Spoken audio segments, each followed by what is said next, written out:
बिस्मिल्लाहिर्रहमानिर्रहीम, अस्सलाम वालेकुम। कैसे हैं आप लोग? स्पोर्ट्स वन में खुश आमदेद। एक मरतबा फिर वर्ल्ड कप का सिलसिला जारी है। ऑस्ट्रेलिया में मैचेस हो रहे हैं। इस वक्त भी इंग्लैंड और न्यूजीलैंड की टीम खेल रही है। अभी ट्रेंट बोल्ट ने क्या खूबसूरत बॉल किया था एलेक्स हेल्स को, वो बच गए। लेकिन इससे पहले एक मुकाबला हुआ, श्रीलंका ने 6 विकेटों से हरा दिया अफगानिस्तान को। और अफगानिस्तान का जो रास्ता है वो काफ़ी मुश्किल हो गया। 4 मैचेस में सिर्फ 2 पॉइंट्स उन्होंने हासिल किए हैं, लेकिन 2 मुकाबले उसमें से वॉश आउट हुए थे। और श्रीलंका की जो पोजीशन है टेबल पर वो बहुत ज़्यादा मुस्तहकम हो गई है। इंग्लैंड के लिए आज का ये मुकाबला न्यूजीलैंड के ख़िलाफ़ बहुत अहमियत का हामिल है। अभी शुरू हुआ है, इंग्लैंड की बैटिंग जैसे मैंने कहा शुरू हो चुकी है। मैं भी अपना प्रोग्राम शुरू करता हूँ अपने रेगुलर पैनलिस्ट के साथ। हारून रशीद साहब मेरे साथ बैठे हैं, साबिक टेस्ट क्रिकेटर हैं पाकिस्तान के और बहुत सारी पोजीशन पर काम कर चुके हैं। अस्सलाम वालेकुम हारून भाई। वालेकुम अस्सलाम। अस्सलाम वालेकुम नाज़रीन। उनके साथ बैठे हैं बदियुज़्ज़मा। कुछ बताने की मुझे ज़रूरत नहीं है, इनके जौहर आप देखते रहते हैं टीवी स्क्रीन पर। न्यूज़ वन टीवी के सीनियर रिपोर्टर हैं। अस्सलाम वालेकुम। वालेकुम अस्सलाम। कैसे? फोन छोड़ दो, फोन पे क्या देख रहे लग रहे हैं नहीं, फोन पे क्या देख रहे हो? फोन में देख रहा था कि थोड़ी अपडेट आ जाती है भाई अपडेट को छोड़ दो ना, थोड़ी देर आप तवज्जो से मैं तवज्जो से आपको देख रहा तो हारून भाई आज का पहला मुकाबले पे बात करते हैं। अफगानिस्तान की टीम एक पहली शिकस्त उनको हुई है, लेकिन तीसरा मुकाबला उनका हो गया। मतलब अनलकी भी रहे। अनलकी इन दैट सेंस कि देखिए उनको क्रिकेट नहीं मिली। पिछले 10 दिन से वो क्रिकेट बिल्कुल नहीं खेले, मैचेस उनके वॉश आउट हो गए। तो ऑब्वियसली जब तक आप मैचेस नहीं खेलते ना तो आपका मोमेंटम बनता नहीं है, आपका टीम कॉम्बिनेशन नहीं बनता, आपके ओपनर्स ने क्या करना है, मिड ऑर्डर में क्या करते हैं। जब आप मिडल में होते हैं तो ये सारी चीज़ें आप अप्लाई करते हैं इन सारी चीज़ों के ऊपर कि हमने कितने रन्स बनाने हैं या कितने हमने किस तरीके से बॉलिंग करनी है। सो ओवरऑल अफगानिस्तान हो गई या फॉर दैट मैटर और दूसरी टीमें हैं, ख़ासतौर पर एफिलिएट्स जिसमें आयरलैंड है, जिसमें नेदरलैंड है, और उसके साथ साथ I think I would say कि श्रीलंका भी एक ऐसी टीम है जो भी इमर्ज कर रही है। बट आज के मैच जीतने से श्रीलंका की पोजीशन थोड़ी सी बेहतर हो गई है इन दैट सेंस। अगर आज इंग्लैंड और जो न्यूजीलैंड का मैच हो रहा है, इसमें अगर इंग्लैंड के ऊपर तो बहुत ज़्यादा मस्ट विन सिचुएशन है उनके लिए। अगर वो ये मैच हार जाते हैं तो probably they are out. England का मुकाबला तो हो रहा है, अभी शुरू हुआ है। अफगानिस्तान के मैच में आपको क्या गलती नजर आई अफगानिस्तान की? देखिए श्रीलंका ने आसिफ भाई अगर देखें तो श्रीलंका बिल्कुल जो है ना खुल के खेला। उसके ऊपर मैंने जब मैच स्टार्ट हुआ तो मैं मैच टॉस भी मैंने देखा और मैच जब शुरू हुआ, मैच शुरू से ही मैंने देखा तो उन्होंने बिल्कुल प्रेशर अपने ऊपर नहीं लिया। हालांकि स्टार्ट बहुत अच्छा था अफगानिस्तान का, बड़ा अच्छा उन्होंने स्टार्ट ले लिया था। लेकिन वही है कि जो श्रीलंका के बॉलर थे, चाहे वो तीनों फास्ट बॉलर हों, उन्होंने बड़ी लाइन और लेंथ से गेंद की। फिर उसके बाद जब उनके स्पिनर आए तो उन्होंने भी बड़ा अच्छे तरीके से डोमिनेट किया। और सबसे बड़ी बात जो थी, इनकी फील्डिंग जो थी वो बड़ी अच्छी थी। एक आध कैच उनके कप्तान से छूटा, लेकिन उन्होंने फील्डिंग जो है बहुत ज़बरदस्त की। और किसी मौके पर उन्होंने जब भी मैंने देखा कि अफगानिस्तान के एक ओवर में 10 या 12 रन हुए तो अगले ओवर में उन्होंने उसको कंट्रोल कर लिया। तो बड़ी अच्छी तरीके से उन्होंने जो है ना अफगानिस्तान के बैट्समैनों को, हालांकि आडिटर हैं, गुरबाज हैं, उसके अलावा उस्मान थे, इन्होंने शुरू में बड़ा अच्छा हिट करने की कोशिश थी उनकी कि 160-170 तक ले जाए। लेकिन यहाँ पर श्रीलंकन फील्डर को, श्रीलंकन बीच में आके असरंगा ने जिस तरीके से बॉलिंग की, 4 ओवर में से उसमें 11-12 रन दिए, 3 आउट किए, बहुत ज़बरदस्त बॉलिंग की। तो मेरे ख्याल में श्रीलंका इस मैच पर पूरा का पूरा। और श्रीलंका की अब यहाँ से जो माइंडसेट होगा वो आपके ख्याल में क्या होगा? वो ऊपर तो होंगे वेरी पॉजिटिव, इसलिए कि वो अगले उसमें ऑल आउट जाएंगे। देखिए अब ये मुझे जो ग्रुप है इस तरह नज़र आ रहा है कि अगर हर कोई जो टीम अभी भी खेल रही है अगर वो जीत के ऊपर चली गई तो कहीं ना कहीं 2 टीमों का जो फैसला होना है वो नेट रन रेट पे होगा बेसिकली इस ग्रुप तो की। इसलिए मुझे ये फीलिंग है कि श्रीलंका ऑल आउट जाएगा जो भी उनका अगला मैच है, और उसके बाद वो कोशिश करेंगे उसको जीतने की भी कोशिश करें, ताकि ठीक है ये तो कोई नहीं कह सकता कि फलाना हार जाए तो फलाना जीत जाए। ऐसी सिचुएशन में आपको सिर्फ अपने आप को देखना है कि हमारा क्या रोल है, हमने मैच जीतना है और उसके बाद देखें फेट क्या हमारे लिए लिखा हुआ है वो उसको देखना है। आई थिंक ओवरऑल देखा जाए तो ये मुसलसल जो ये मैं T20 क्रिकेट देख रहा हूँ इसमें बड़े अप्स एंड डाउन्स आ रहे हैं। एज ए टीम अगर आप फील करते हैं कि आप अपने बॉलर्स के ऊपर इन्हिसार करते हैं, उनको डिलीवर करना ज़रूरी है। अगर आप अपने बैट्समैन के ऊपर इन्हिसार करते हैं तो बैटिंग को डिलीवर करना ज़रूरी है। आज अच्छा स्टार्ट लेने के बाद अफगानिस्तान जो है वो 145 ही कर सकी, वेयर उसको ऊपर 170 तक जाना चाहिए था। इसलिए कि फिर उनके जो बॉलर्स थे श्रीलंका के, उन्होंने वो रोल प्ले किया जो उनको करना चाहिए था, नीचे लेकर आए उनको और 145 उनको फिनिश किया। तो एक अच्छी कंपटीशन था इन दैट सेंस श्रीलंका के पॉइंट ऑफ व्यू से कि उन्होंने इसको मैच जीत कर अपने लिए एक राह बार की अगले मैच में। अब श्रीलंका ग्रुप में तीसरी पोजीशन पर है, श्रीलंका के 4 पॉइंट्स हैं, 5 पॉइंट्स के साथ ऑस्ट्रेलिया दूसरे नंबर पे, और न्यूजीलैंड के भी 5 ही पॉइंट्स हैं, लेकिन 3 मुकाबले न्यूजीलैंड ने किए। तो न्यूजीलैंड की टीम ऊपर है, उनका रन रेट है +3.8, जो कि सबसे हाईएस्ट इन द टूर्नामेंट है, नॉट जस्ट दिस ग्रुप।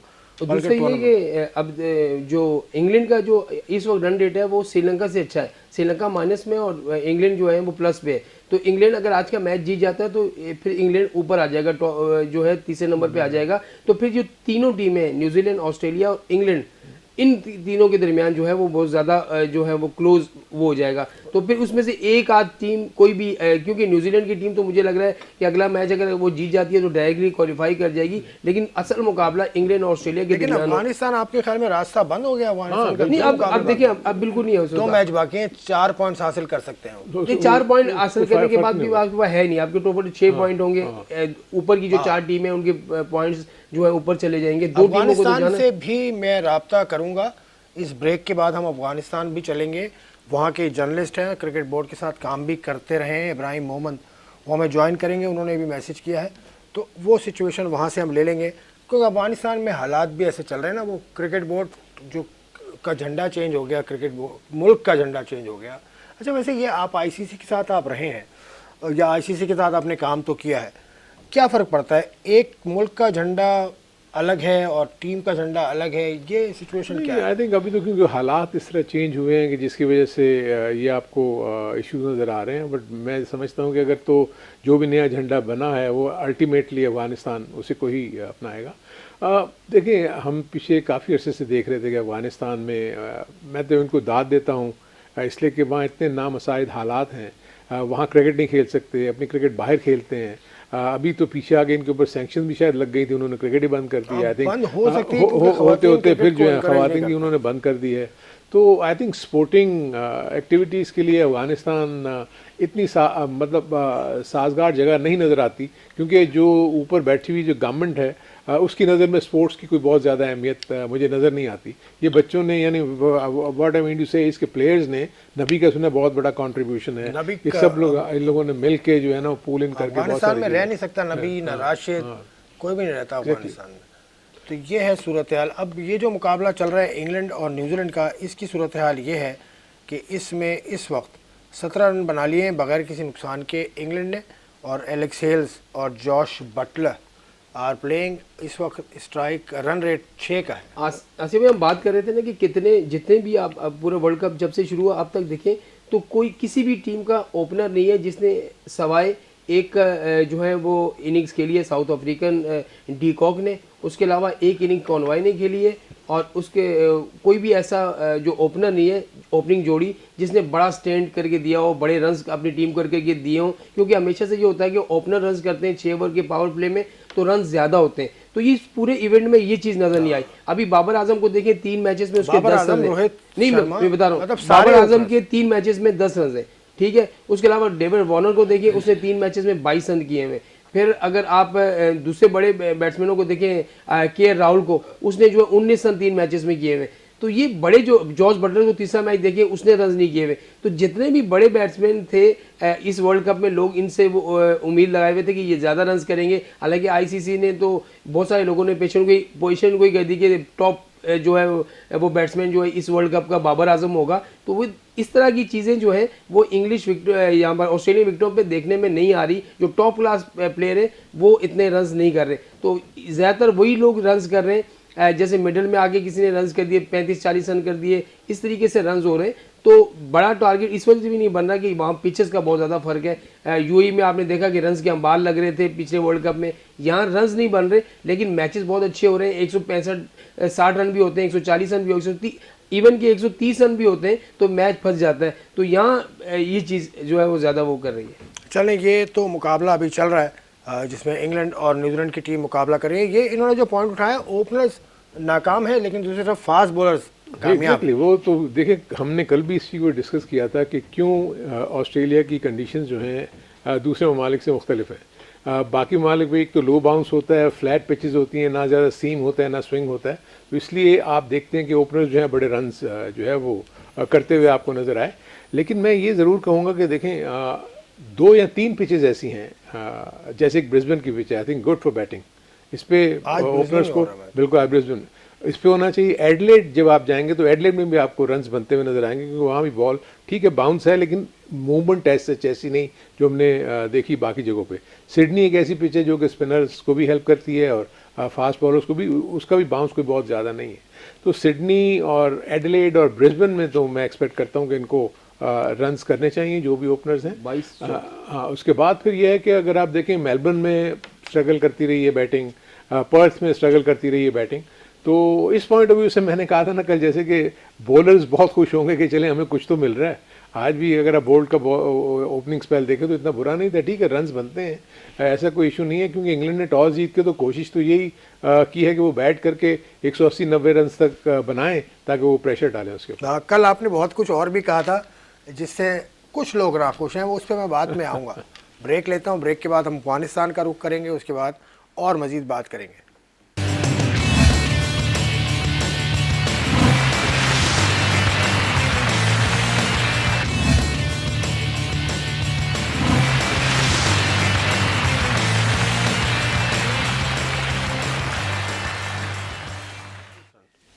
तो 5,000 या 3 ओवर का खेल हो चुका है। 45 रन इंग्लैंड ने बना लिए हैं। एक खिलाड़ी आउट इंग्लिश टीम का हुआ है इस वक्त न्यूजीलैंड के, बल्कि नॉट आउट हुआ है। मैंने जो देखा था उस वक्त 1 लिखा हुआ था, 45 for 1। हालांकि हारून रशीद साहब अपनी गर्दन हिला भी रहे थे तो हर चीज़ पे नज़र नहीं लगता था। नहीं सही कह रहे हैं, क्योंकि वो रिव्यू ले रहे थे, कैच क्लीन नहीं था, जिसकी वजह से दोबारा वो बटलर आ गया। I think it's a good start. हम जैसे ब्रिस्बेन की पिच के बारे में बात कर रहे थे कि फुल ऑफ रन्स है, इसमें एक इतना अच्छा स्टार्ट मिलने के बाद मैं फील करता हूँ कि इंग्लैंड के जो रिमेनिंग बैट्समैन हैं उनको भी कंट्रीब्यूट करना चाहिए। दूसरी तरफ आपको ये मैं बता दूं कि न्यूजीलैंड की टीम जो है, जितना उनका ज़बरदस्त किस्म का फील्डिंग और बॉलिंग का कॉम्बिनेशन है, इतना आसान नहीं होगा, लेकिन क्योंकि मैं एक्सपेक्ट करता हूं कि आज 180-90 करना चाहिए इंग्लैंड को।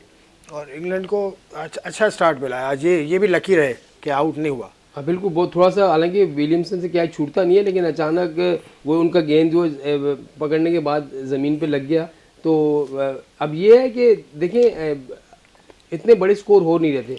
एक ही जो मैच हुआ है जिसमें 200 रन हुए हैं, जो आपके किया यहाँ पर न्यूजीलैंड ने किया, फिर साउथ अफ्रीका ने बड़ा अच्छा किया था। तो ये आज के मैच में लग ऐसा रहा है, विकेट जिस तरीके से खेल रही है, क्योंकि सीमर को इतना मदद नहीं कर रही, फास्ट बॉलर को ऊपर वो गेंद नहीं आ रहा जिस तरीके से एलेक्स हाइल्स भी खेल रहे हैं। तो मेरे ख्याल में अरुण भाई ने जैसे कहा कि 180-90 रन होने चाहिए और इंग्लैंड को इतने रन करके जीतना पड़ेगा, क्योंकि अब ये 4 टीमों के दरमियान जो आसिफ भाई मुकाबला है बहुत ज़्यादा तगड़ा हो गया है। श्रीलंका, इंग्लैंड, ऑस्ट्रेलिया और न्यूजीलैंड। अगर हम इस पे पूरे पॉइंट्स टेबल पे नज़र डालते हैं तो इंग्लैंड का इसके बाद एक मैच और बाकी है, उसके अलावा श्रीलंका का एक मैच बाकी है, ऑस्ट्रेलिया का एक मैच बाकी है, लेकिन ऑस्ट्रेलिया का मैच जो है वो अफगानिस्तान के साथ है। अगर वो जीत जाते हैं वो 7 पॉइंट पे चले जाएंगे।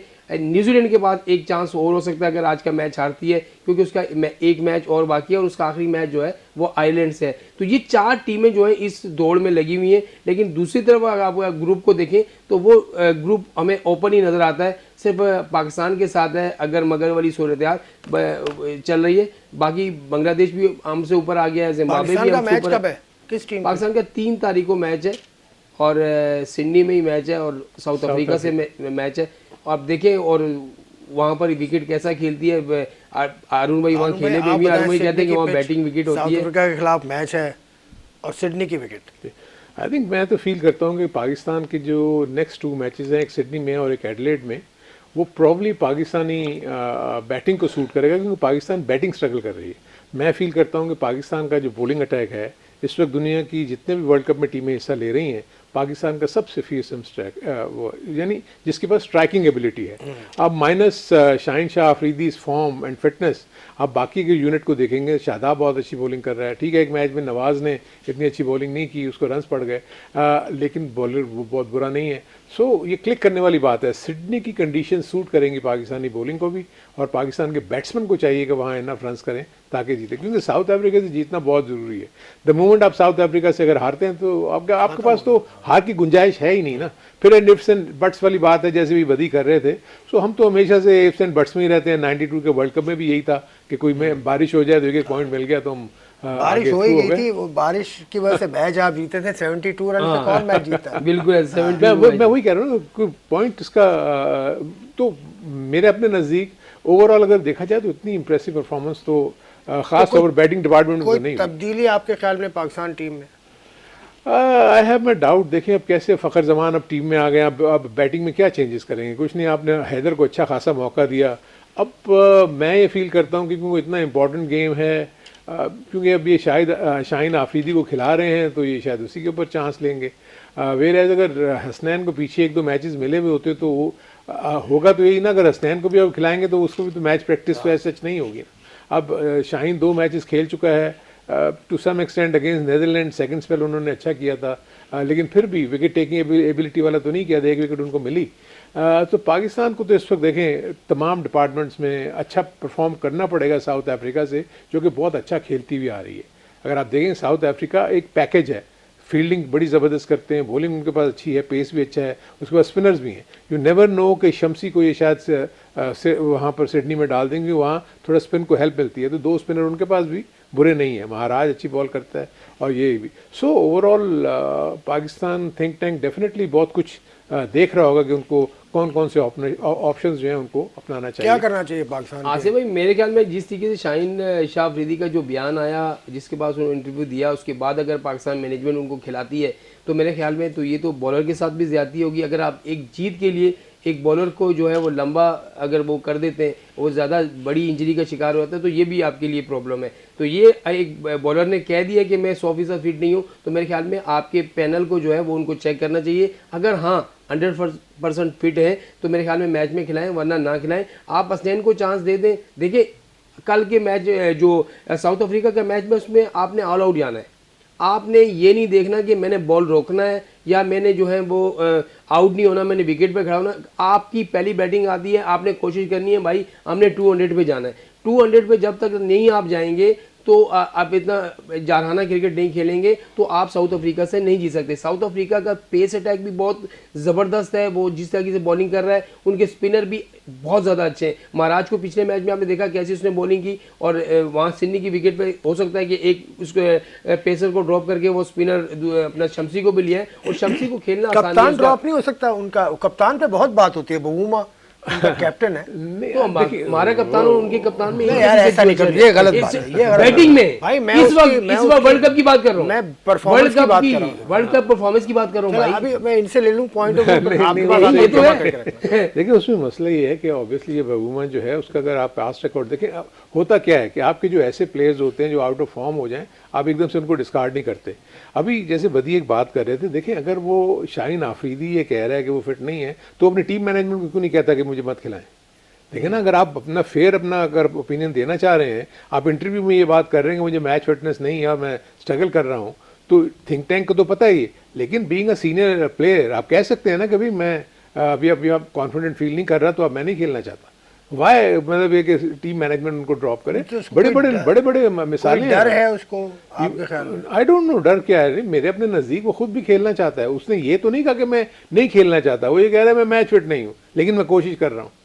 तो स्लोली एंड ग्रेजुअली मैं लूँगा, और ऑब्वियसली 5 से 6 मैच आपको चाहिए होते हैं, you know, to get back full fitness. आपके उसके भागने से भी तो देखें ना, फील्डिंग में भी वो पूरी, मैं बॉलिंग रनअप की तो बात ही नहीं कर रहा, मैं तो फील्ड में जो वो स्ट्रगल कर रहा है वो भी तो एक हाई ओपनर है ना। रन आउट जो पाकिस्तान लास्ट मैच में हुआ था, हाँ वो एक तो वो हुआ नहीं। व्हाट आई वांट टू से इज कि फील्डिंग करते हुए जिस तरह बॉल को चेस करते हैं वो फुल थ्रॉटल में नहीं कर रहे हो, आपको नजर आता है कि वो स्ट्रगल कर रहे हैं भागते हुए। तो जो 100% फिट नहीं होता वही इस किस्म की चीज़ें करता है कि वो अपना 70% 75% देता है, क्योंकि उसको ये भी पता होता है कि मैंने अगर ज़्यादा जोर लगा दिया तो कहीं मेरी वो इंजरी दोबारा रिलैप्स ना हो जाए। सो ओवरऑल पाकिस्तान के पास और कुछ सोचना नहीं है, दोनों मैचेस जीतने हैं, फिर उस बाद इंतज़ार करेंगे अगले क्या कर रहे हैं। शाहीन शाह अफरीदी खुद क्यों नहीं कह देते मैनेजमेंट को कि मैं नहीं खेल सकता? आपको मैं एक टूर्नामेंट टेबल का खिलाता हूँ, आप वहाँ जाएंगे, आप यही पूछेंगे यार मेरी बैटिंग क्यों नहीं आ रही, मुझे क्यों नहीं खिला रहे। भले आप मैंने कभी पूछा है यार, मैं बता रहा हूँ, मैंने कभी पूछा है। जब भी आपको कभी मैच खिलाएं तो आप हमेशा प्लेयर ये होता है। और दूसरा सबसे बड़ी बात होती है वर्ल्ड कप का मैच है, कोई भी अपना मैच मिस नहीं करना चाहता। पाकिस्तान से बड़े तो नहीं है ना कोई भी। ये किसने सोचना है? अगर अब मैं प्लेयर की बात मानूंगा, अगर मैं हर चीज़ ही प्लेयर की मानेंगे तो फिर भाई मैनेजमेंट क्यों बैठी हुई है, बोर्ड क्यों बैठा हुआ है? आपको खुद नज़र रखनी है, आपने डॉक्टरों को कहना है, पैनल को कहना है कि भाई चेक करें, अगर ये 100% फिट है तो हम इसको खिलाते हैं। ये खुद कह रहे हैं मैं फिट हूँ, लेकिन मसला ये, आपको मैच याद है जब हम मैच जीत गए थे वहाँ पर इंग्लैंड अपना भारत के खिलाफ फाइनल, लेकिन उसमें भी आपका विकेट कीपर बैट्समैन जो है वो मुकम्मल फिट नहीं था, आईसीयू से उठ के आया था। खुदा ना खासा उस दिन कुछ हो जाता, मैच तो आप जीत गए, लेकिन खुदा ना खासा कुछ हो जाता तो फिर क्या होता? बात किस पे आती? रिजवान पे आती। भाई वो ही बात होती, पीसीबी ने क्यों खिलाया, मैनेजमेंट ने क्यों खिलाया, हेड कोच क्या कर रहे थे, डॉक्टर क्या कर रहे थे? तो ये बातें होती हैं सारी मिलकर प्लान बनाने की। अगर वो कहता है मैं खेलता हूँ, कोई भी खिलाड़ी मना नहीं करेगा। अगर वो 70% भी फिट नहीं हो, करेगा जी वर्ल्ड कप का मैच है, दुनिया देख रही है, अगर पाकिस्तान मैच जीत जाती है मेरा भी नाम होगा। तो ये चीज़ें होती हैं, तो खिलाड़ी कभी मना नहीं करेगा आपको। देखिए इसमें एक और चले एक ब्रेक ले लूँ, ब्रेक के बाद आ जाता हूँ। Quickly I will come back to you Haroon Sahab. मैंने बात करनी है, कामरान अकमल ने भी कुछ कहा है सोशल मीडिया पे, वो बदी से पूछूंगा वो क्या मामला है, और जो मामला एक कल से चल रहा है हारून रशीद साहब के हवाले से कुछ बात मैंने क्लियर करनी है या इन्होंने क्लियर करनी है आफ्टर दिस ब्रेक।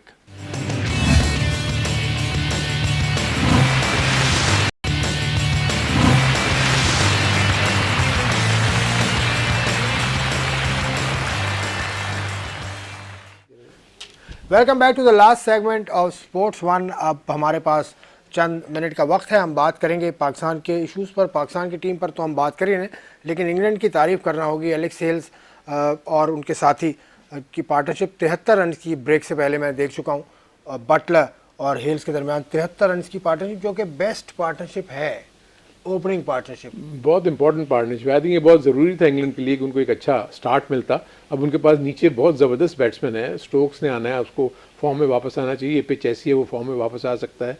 देन उसके बाद नीचे अगर आप देखें तो ब्रूक्स हैं जो कि बड़ी ज़बरदस्त खेलते हैं, और उसके अलावा लिविंगस्टन है, और बैटिंग तो बहुत बड़ी है उनके पास। सो मेरा ख्याल इतना अच्छा स्टार्ट मिलने के बाद मलान है जो कि बहुत ही आउटस्टैंडिंग बैट्समैन है T20 में। सो ओवरऑल इस वक्त मुझे फील हो रहा है कि मैच थोड़ा सा अगर विकेट्स नहीं गिरती तो न्यूजीलैंड को स्ट्रगल करना पड़ेगा। अदी भाई क्या देख रहे थे आप फ़ोन पर, आपने जो चेक किया, कामरान अकमल को क्या शिकायत है पाकिस्तान क्रिकेट बोर्ड से? नहीं, कामरान अकमल को शिकायत नहीं है। ये देखिए, जब भी पाकिस्तान टीम किसी भी टूर पे जाती है या पाकिस्तान टीम को कोई सीरीज़ हो रही होती है, तो ये एक पाकिस्तान क्रिकेट बोर्ड क्या दीगर बोर्ड भी करते हैं, लेकिन पाकिस्तान क्रिकेट बोर्ड ने अब सोशल मीडिया अपना इतना बढ़ा लिया है, तो उसमें हर एक खिलाड़ी हो गया या टीम हो गई तो उसके बारे में एक वीडियो डलती रहती है। तो उसमें उनसे पूछा गया था कि क्या ये सही है, तो उन्होंने कहा मैं इस पे वो नहीं कर उन्होंने कहा कि बैलेंस रखना चाहिए कि वीडियो भी बैलेंस तो रखनी हर चाहिए, किसी को बैलेंस रखना चाहिए, हर चीज को बैलेंस भी हो, ज़ल्मी हो, मुल्तान सुल्तान हो, ये सब तो ये भी करते हैं। अब देखो फ्रेंचाइज क्रिकेट है, अभी देखें जैसे PSL फ्रेंचाइज क्रिकेट में हो या कहीं पर भी हो, कहीं भी हो, पाकिस्तान टीम हो, आप करते करें, आपका हक बनता है, वो उसमें कोई वो नहीं है। लेकिन मसला ये होता है कि एक बैलेंस रख के, उसने सही कहा कि बैलेंस होना चाहिए, ये नहीं कि हद से ज्यादा एक चीज हो उसमें। बिल्कुल ऐसा ही। चले अब आते हैं दूसरे मौजू पे। कल हारून भाई आपके साथ ही बैठे हुए थे, इन्होंने कुछ बात की, सकलैन मुश्ताक को आप लेकर आए, तो आपके साबिक खिलाड़ियों ने कुछ ने मुझसे इतराज़ किया कि शायद ये बात ठीक नहीं है। मेरा ख्याल तो ये है कि शायद उनको गलतफहमी ये हुई होगी कि मैं शायद पाकिस्तान टीम की बात कर रहा हूँ। अच्छा, मैं पाकिस्तान अंडर 19 का हेड कोच और सिलेक्टर था उस वक्त जब एडहॉक लगा हुआ था पाकिस्तान की टीम, उस वक्त मैं तो उस वक्त की बात कर रहा हूँ, उसके एंट्री पॉइंट की बात कर रहा हूँ। मैंने कल वकार यूनुस के भी एंट्री पॉइंट की बात की। उसके बाद वो अच्छे थे, वो खेल के जब अच्छा करते चले गए फर्स्ट क्लास क्रिकेट में, बाद में just after that series Zaheer Abbas साहब उसको अपने PIA में ले गए। द थिंग इज, एक प्लेटफॉर्म उसको अंडर 19 में मिला, जब वो उसका नाम नहीं आया हुआ था, मैंने उसको मतलब कन्विंस किया अपने सेलेक्टर्स इन 1994 जब न्यूजीलैंड की अंडर 19 की टीम जो जॉन रीड उसको वो कोच कर रहे थे, वो लेकर आए थे। और मैं आपको बताऊं कि सकलैन के कंट्रीब्यूशन ने हमें 2 टेस्ट मैचेस जिता दिए थे, यानी उसने बॉलिंग भी अच्छी की थी और बैटिंग करके भी मैचेस जिताए थे। आई थिंक इसमें मैं ये तो आपने मुझसे सवालात कर लिए तो मैंने आपको जवाब दे दिया कि भाई ये है। अदरवाइज मेरा कोई खुदा ना खास्ता इस प्रोग्राम में बैठ के ये मतलब नहीं होता। वरना आपको मैं बताऊं कि जो पहला मैं अंडर 19 को जो मैं कोच किया है 1988 में, तो आपको मैं बता दूं कि उसमें मेरे बंच प्लेयर कौन कौन से थे। इंजमाम, बासित अली, मुश्ताक अहमद, वकार यूनुस, मोइन खान, और लेटरल स्टेजेस पे जाके ये पाकिस्तान के बहुत बड़े नाम बन गए ना। मैं ये कह रहा हूँ कि एंट्री पॉइंट वो अंडर 19 था, वहाँ हमारे साथ जो है उन्होंने 2-3 टूर्स किए। मुझे अच्छी तरह याद है कि मोइन खान और आसिम मुश्तबा मेरे साथ ए टीम का टूर कर रहे थे जिम्बाब्वे में। जैसे हम लैंड किए उन दोनों को कॉल आ गई पाकिस्तान की सीनियर टीम में। उस जमाने में अंडर 19 के और ए टीम के टूर्स बहुत होते थे। तो जो वो फ्रेंच प्लेयर्स थे जो कि जिसको कहना चाहिए नॉकिंग एट द डोर वाली बात है कि नॉक एट द डोर कर रहे थे टू बिगर क्रिकेट, वो वहाँ परफॉर्म करते थे। फिर उनसे हमसे वो ली जाती थी राय कि भाई आप बताएं कि आपके पास कौन कौन से प्लेयर्स अच्छे हैं। इसी तरह जब भी सलीम अल्ताफ साहब ने मुझे रात को 3 बजे फ़ोन किया वेस्ट इंडीज़ में, तो उनको एक प्लेयर चाहिए था। उन्होंने मुझसे ही पूछा कि भाई आपको कौन सा प्लेयर चाहिए, हमें राइट आर्म लेग स्पिनर और कोई ऑलराउंडर चाहिए। तो शाहिद आफरीदी का मैंने नाम प्रपोज कर दिया। इसका खुदा ना खास्ता मतलब ये नहीं है, वहाँ पर मेरे पास अब्दुल रज़ाक भी थे, मोहम्मद वसीम भी थे। अगर मोहम्मद वसीम सलीम अल्ताफ ने मुझसे पूछा कि यार टेस्ट मैच में एक प्लेयर को खिलाना है, कौन सा प्लेयर खिलाएं, मैंने कहा वसीम को खिला दें अगेंस्ट न्यूजीलैंड। मोहम्मद वसीम जो आजकल चीफ सिलेक्टर हैं, वो पहले मैच में 0 पे आउट हो गए। तो सलीम अल्ताफ पहले मैच में 0 पे थे, पहली इनिंग में वो कम, पहली इनिंग की मैं बात कर रहा हूँ कि वो 0 पे आउट हो गए थे। तो मेरे पास बाद में कह लगे यार क्या तूने के प्लेयर का नाम ले लिया, सेकंड इनिंग में उसे 100 कर दिया। एंड देन उसके बाद वसीम ने बड़ी अच्छी परफॉर्मेंस की लेटर स्टेजेस में। बाद में जो भी हालात बने वो उसका तो मुझे नहीं पता। चले अच्छा, जो भी अच्छा किया। ए टीम का टूर नहीं होता वैसे, तो एक आउट हो गया, मोइन अली आ गए बैटिंग करने, लेकिन प्रोग्राम खत्म हो रहा है। ए टीम के टूर्स का ना होना ये कितना नुकसान। देखिए पाकिस्तान क्रिकेट बोर्ड पहले जो है बहुत ज्यादा टूर कराता था। ए टीम में जाती थी, इंग्लैंड जाती थी, ऑस्ट्रेलिया न्यूजीलैंड जाती थी। तो वहाँ से क्या होता था कि हमारे प्लेयर को सीखने का मौका मिलता था न्यूजीलैंड की पिचेस का, इंग्लिश पिचेस का और ऑस्ट्रेलियन पिचेस का। और वो यहाँ आके वो जब भी बाहर खेलने जाते थे तो पाकिस्तान टीम के साथ उनको प्रॉब्लम नहीं हुआ करती थी। लेकिन आजकल जो है वो रवाज ही खत्म हो गया है। ना ए टीम बनाते हैं, ना ए टीम को टूर कराते हैं, ना किसी की ए टीम को यहाँ बुलाते हैं। पहले बाहर की ए टीमें आया भी करती थी, लेकिन इसका फायदा हम नहीं उठा रहे। लेकिन हमारे पड़ोसी मुल्क में ए टीम भी उनके टूर्स पे जाती है। उनकी जो है ख़ास तौर पर जो डोमेस्टिक की जो टीमें होती हैं वो भी आपस में वो खेल रही होती हैं। तो हमारे ये चीज़ें ख़त्म हो गई हैं। आपको याद होगा जब हम शोएब मोहम्मद से बात की तो उन्होंने कहा कि पहले 4 से 5 बेस्ट प्लेयर जो डोमेस्टिक के होते थे उनको भेजा करता था पाकिस्तान के। मोहम्मद आसिम कमाल, वो मोहसिन कमाल वगैरह ये लोग गए थे। तो बहुत पहले ऑस्ट्रेलिया के साथ हुआ था। लेकिन देखिए इसमें बताएं, हमें इस चीज़ को भी रियलाइज़ करना चाहिए कि क्योंकि प्रॉब्लम्स 2007 के अटैक के बाद पाकिस्तान के यहाँ बहुत ज्यादा से जाने में तो नहीं, हमेशा रेसिप्रोकल बेसिस पे होता है। इट्स नॉट दैट कि आप होता ही है कि जब आपका एमयू साइन होता है कि ठीक है हम इस दफा आएंगे, अगले साल आप हमें टूर करेंगे, आप होस्ट करेंगे। So it's not easy. ये है, जब मैं चीफ सिलेक्टर था तो मैंने इंग्लैंड में उनके जो क्रिकेट ऑपरेशन मैनेजर से मैंने बात भी की थी कि हमारा अगर ये टीम का आप वो कर लें एक्सचेंज टूर, क्योंकि हम फिर दुबई में करना था। उस ज़माने में ये इश्यूज थे कि अगर हमारे पास ए टीम आती तो हम दुबई में खेलना पड़ता, क्योंकि यहाँ कोई नहीं आता था। तो उन्होंने ये कहा कि देखें जी, हम तो नेक्स्ट 5 ईयर्स में जब भी आईसीसी के कैलेंडर बनाने जाते हैं ना, तो वहाँ सारे रिप्रेजेंटेटिव होते हैं। वहाँ बैठ के ये लोग तय कर लेते हैं कि ओके ये हमारी सीनियर टीम की सीरीज़ है, उसके साथ साथ ही वो अपनी जूनियर टीम की सीरीज़ को, यानी जो ए टीम्स हैं या उनकी जो भी सेकंड स्ट्रिंग्स होती हैं, उनके वो आपस में बायलैटरल अरेंज कर लेते हैं। इसलिए आप देखते होंगे कि बाहर Australia, England, West Indies, England या ऑस्ट्रेलिया, न्यूजीलैंड, इंडिया, न्यूजीलैंड, तो ये इनके पूरे के पूरे टूर्नामेंट्स या जो टूर्स हैं ए टीम्स के, वो पहले से तय होते हैं। अंडर 19 टीम के पहले से तय होते हैं। तो वहाँ विंडो मिलना फिर मुश्किल हो जाता है। स्कोर अपडेट क्या है? बस प्रोग्राम खत्म हो रहा है। स्कोर तो मैंने भी एक आउट हुआ है, मोइन अली भी वापस आए और हेल्स आउट हुए हैं कि बटलर आउट हुए हैं? मैंने हेल्स आउट हुए, हेल्स आउट हुए 52 करके हेल्स आउट हुए हैं। और बटलर और मोइन अली इस वक्त क्रीज पर मौजूद हैं। कॉट बिहाइंड हुए थे हेल्स और बहुत फ्लुएंट इनिंग खेली और पहली पार्टनरशिप बहुत बड़ी देने पर कामयाब हुए। कॉट बिहाइंड नहीं, स्टंप आउट हुए थे, मुझे अभी बताया गया। और अभी हमारे पास बस 1 मिनट का वक्त है। आज के प्रोग्राम में हमने काफ़ी चीज़ें डिस्कस की। इसमें अफ़गानिस्तान से हम शुरू हुए, श्रीलंका की हमने बात की। अफ़गानिस्तान मैंने जाने की कोशिश की थी, लेकिन वहाँ कुछ लाइंस का मसला था, जो मैं आपको ऐलान मैंने कर दिया था कि इब्राहिम मोहम्मद हमारे साथ होंगे, लेकिन टेलीफोन लाइंस कुछ थ्रू नहीं हो सकी, जिसकी वजह से वो बात नहीं कर सके। अफ़गानिस्तान क्रिकेट पर हम बात करेंगे। उसकी वजह यह है कि अफ़गानिस्तान में जैसे हालात हैं उसमें क्रिकेट उन्होंने इतनी खेल ली, ये तो बहुत बड़ी बात है। लेकिन इस हवाले से भी मैं आपको बताऊँगा अफ़गानिस्तान के लिए क्या क्या किया पाकिस्तान ने और क्या क्या किया एशियन क्रिकेट काउंसिल ने। ये एक लंबी कहानी है, लेकिन इसको भी आगे हम करेंगे ज़रूर। उसके अलावा श्रीलंका की टीम की परफॉर्मेंस बहुत अच्छी जा रही है। इस वक्त वो तीसरे नंबर पर आ चुके हैं अपने ग्रुप में और अभी उनके मैचेस बाकी हैं। तो Sri Lanka is a contender for the semifinal slot. यकीनी तौर पे इंग्लैंड की टीम आज बहुत अच्छा खेल रही है, तीसरा मुकाबला है आज इनका, और इसमें बहुत अच्छी परफॉर्मेंस अभी तक दी है इंग्लैंड ने और न्यूजीलैंड के ख़िलाफ़। और उसके बाद Pakistan versus south Africa. Pakistan को एक चेंज की बात मेरे दोनों पैनलिस्ट ने की कि शायद कर दे तो बेहतर होगा, शाहीन शाह अफरीदी की जगह मोहम्मद हुसैन को मिल सके अगर, लेकिन Fakhar Zaman is also a point of concern for Pakistan. Pakistan की टीम के साथ मसाइल बहुत हैं और चैलेंजेस बड़े हैं। पाकिस्तान टीम को दोनों मुकाबले जीतते हैं। हम ये मुकाबले पाकिस्तान इंशाल्लाह जीतेगा इस उम्मीद के साथ कल का प्रोग्राम हम शुरू करेंगे इंशाल्लाह। उस वक्त के लिए इजाज़त, खुदा हाफ़िज़।